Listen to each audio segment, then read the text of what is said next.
app, but also a new scene mobile app building business. So if but we'll probably talk about that later on another show. Everyone's going to have an app in this area. Yeah, you got to have an app, man. You got to control your audience, or not necessarily control, but you don't want a third party, man. I mean, own your audience. I guess it is. Everybody's got a mobile device. Everybody's got a supercomputer that they carry around in their pocket and look at 5,000 times a day. Yeah, might as well have a presence on there, man. Yeah. Push notifications, geofencing, to-go menus, transactions without a third party. That's all part of the plan. And that's funny you bring up the $1,500 computer in your hands. That's an incredible example. So if you guys don't know, I'm the founder of JETSURF Houston. We sell motorized surfboards. It's an absolute incredible product. Cutting edge. Literally one of the most highly engineered products out there. They go super fast on the water, super lightweight, portable, very versatile. You can take them anywhere in the world. But they're not cheap. You're paying for this engineering. You're paying for the shrunken down technology. If they were twice the weight and you couldn't travel with them and they weren't portable, they would be a little cheaper, right? So I tell people that as a great example, John, because people they don't realize you can buy a desktop computer for $200, $300, $400, but you have a $1,500 computer in your hand. People don't realize that iPhone 10s now supercomputer. Go! Literally, this is probably holds more than a 4-year-old computer that's a desktop from 3 or 4 years ago. So you can buy a big desktop, or you can buy this small, portable, convenient computer in your hand that does almost as much or more, or what you need it to do. So that's a great example. I tell people you're paying for the shrunken down technology and the portability. Well, the best part about the JETSURF boards is I just want to see a person carry a jet ski onto a plane. Onto a plane. Take your jet ski on vacation with you in another country. You need a boat ramp and a trailer and all those things. It's just So, man, thank God for the iPhones and the portability and technology. And that's the JETSURF boards. It's the technology, how advanced we've come in water sports. I'm literally looking at 2 JETSURF boards in backpacks right now. In front of me. I mean, they're big backpacks. And I just posted a really cool video showing that you can literally carry it on your back and carry it through the woods anywhere and drop it into a river and on a ranch. That they're just so portable. I just love that example, talking about, what you can do with phones now, and they're expensive, but there's a reason that you pay for these things. They're worth it. They can do a lot now. That's awesome. Yeah, so so since we teased the Scout Bar thing, I guess I'll go ahead. Betsy's was Billy Bob Thornton. There's so many shows to talk about. I mean, I used to there's a band from Austin. That was actually they had a lot of national hits and stuff. Vallejo. And I always Vallejo, kind of it's 3 brothers. They're from Austin. There was other members in the band, but 3 brothers. 2 of the guys were twins. The lead singer and the drummer were twins.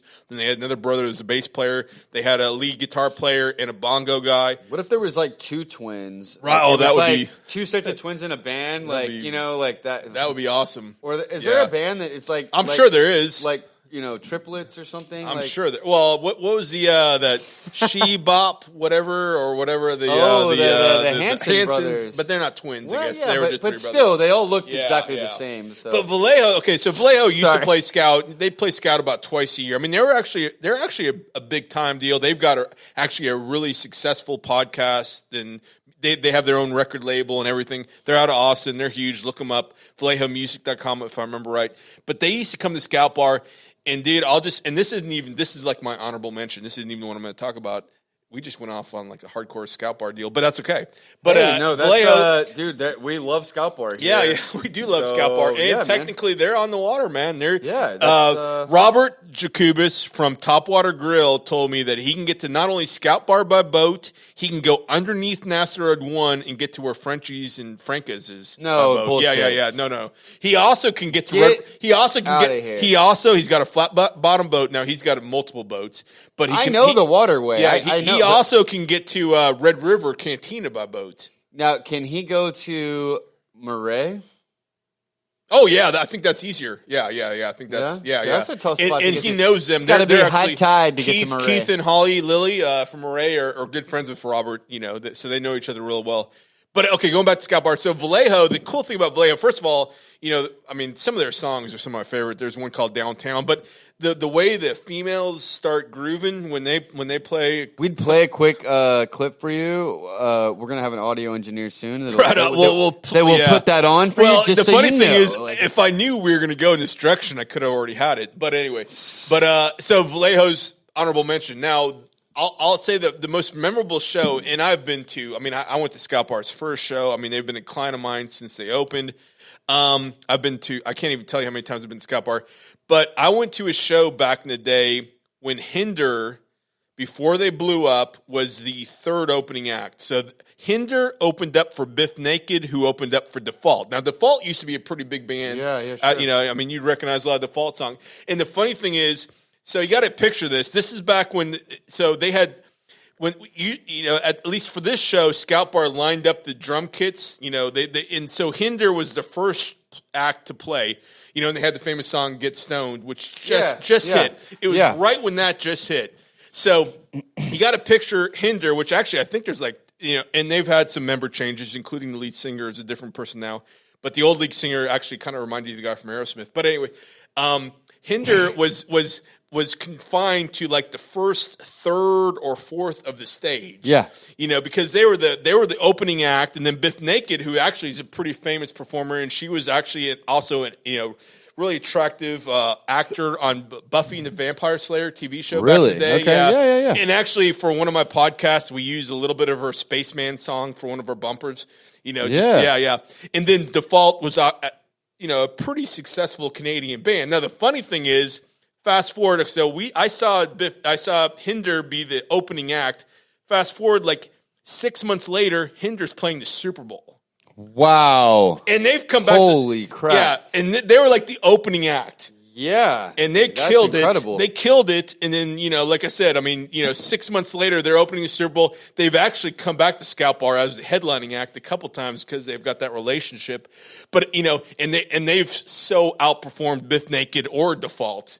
I mean, now Hinder's bigger than either of them ever were, I mean, sometimes that happens, man. But that's the cool thing about Scout Bar. Sometimes you go there and you catch an act that's an opening act, and they become huge. You catch an opening act before they make it big. Yeah. Man. So that's probably my favorite Scout Bar story, and I've got a lot of them. But so we're. Oh man, I'm sure there's all sorts of Scout Bar stories, right, for sure. But and also I believe, I don't remember the exact date. I think it's coming up. What date? What do you got? I think Scout Bar is celebrating its 16th anniversary, and I think it's either in early July or it might be June, late June. I got invited to the event. I think Chris Harding from Punkstar Law Radio is gonna Punkstar Radio is going to. I just got him Punkstar Radio and Rockstar Law confused for a split second. Okay, I've been drinking, but anyway, Chris Harding, who's been on my other show a couple times and is a good friend of the scene. He's going to be emceeing it. It's going to be The Hunger and a bunch of. Now, was he the MC that I met at? Possibly, probably. Was he at Taste of Space? No, that was Joseph. Okay, so that it's funny when you're talking about Frenchies. That's part of the Frenchie family. That was guy? That was Joseph Muir. Yeah, he's related to. He's related. He's. I'm not sure. Wow, man, whose son or grandson he is. He'd actually be a good guest for the show when we do something over at Ville. So Ali Rivas is gonna be my race announcer, but I will have a event MC. Oh yeah, color commentary. Just kind of a local. Well, there's someone that knows JETSURF, and there's someone that's going to know the local crowd. Right. So I'll have someone that's knows the racers and breaks it down, and then there's someone that's going to be and Joseph will be good at that, man. Yeah, so he's going to fill the void. Yeah. They're going to go tit for tat. It's going to be good, man. I like how we introduce each other to people, and it just works out. Dude, yeah, man, we're hyper networkers at this point. I mean, that's awesome. Yeah, dude. That's not a term. Hyper what? No, it should be, dude. Hold on. Let me look up Hyper Networker. Hypernetworkers.com. Damn, that's awesome. Oh, man. No, but it's funny. The whole time you're talking about Frenchies and Villa Capri, I'm picturing Joseph Muir thinking, and I almost tried to work him in, but I was like, but then you brought him up on your own. It's funny how that works, man. No, I'll never forget that meeting. He seemed like he would be someone that would do a really good job. He seemed really impressed with the JETSURF technology, man. Yeah. So no, he's excited, and he used to be in the club business back in the day. I mean, I forgot. Piggy Bank, or I mean, there's been so many clubs here in the area, but I think he was really directly involved with a couple of them. So Piggy Bank. You remember Piggy Bank? No. Or the Piggy Bank. So some of these clubs that people are referring to. I mean, I remember Jay Larkins before I went away. I actually grew up in this area. Yeah. Then went away to school. Here. Born and raised Clear Lake City. Yeah, lived outside the area.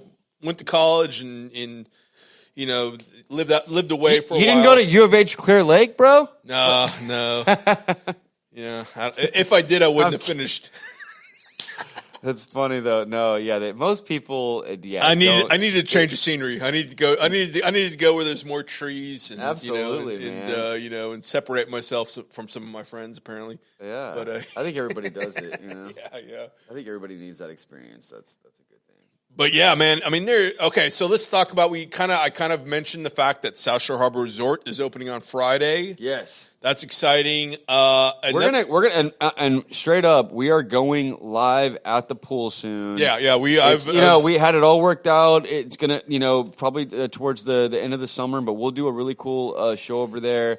We're going to have some cool guests on the show, maybe from the hotel, maybe not from the hotel. Man, it's funny. I was talking to Roy Green, who's been the GM there, and he's been the president of both the Leak City and Clear Lake area chambers, and just one of the outstanding individuals in this area, and a very talented and outstanding guy. Before, I think it was in February. We were doing some promotion for an event that he was having at the hotel at the conference center it was a beer event. Beautiful hotel, by the way. I man. mean, everybody should know, but it's an incredible hotel. Yeah, we should call it. We should from this day forward. We will refer to it as a resort. It is. It is. Yeah. And but we, and I mentioned that we wanted to, because actually I came up with the concept of Weekends on the Water back in, I think it was like 2003. And, because it's been a special section. No, for absolutely. A long time. This is not a new term, guys. So, and I told him, I said, man, we need, I need to get you on the show, and he was all on board, and maybe we're going to try to make something happen. I think the event was in late March, and we all know what happened. So many missed opportunities, so many things, that have to be reset.